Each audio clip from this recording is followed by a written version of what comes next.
എല്ലാവരും ചുറ്റിനും കറിയാണ്. അച്ചാച്ചൻ്റെ കറി കൊള്ളാമെങ്കിൽ എല്ലാവരും ടേസ്റ്റ് ചെയ്യണം. കണ്ടോ, നല്ല സൂപ്പർ ടേസ്റ്റ് ആയിരിക്കും. കണ്ടോ, എല്ലാവർക്കും ഇഷ്ടപ്പെടും. പൊരിച്ച മീൻ, അവിയൽ, ചക്കേര വിഴുക്ക്, പിന്നെ ചീരത്തോരൻ, പിന്നെ പാവയ്ക്ക പൊരിച്ചത്,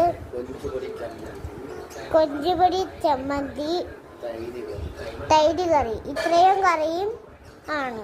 പിന്നെ അതിൽ കൂടെ ആ തൈര് കറിയിൽ കൂടെ ഒരു പൊരിച്ച മീനും മുളക് മാത്രം. എല്ലാവർക്കും ഇഷ്ടപ്പെട്ടെങ്കിൽ ലൈക്ക് ചെയ്യുക, ഷെയർ ചെയ്യുക. ഏതാണ് എൻ്റെ അച്ചാച്ചനെന്ന് ഞാൻ ഇപ്പൊ കാണിച്ചു തരാം. ഇത് കണ്ടോ? അപ്പോഴെല്ലാവരും ഒന്ന് ലൈക്ക് ചെയ്യണം, ഷെയറും ചെയ്യണം. Thank you. Have A nice day.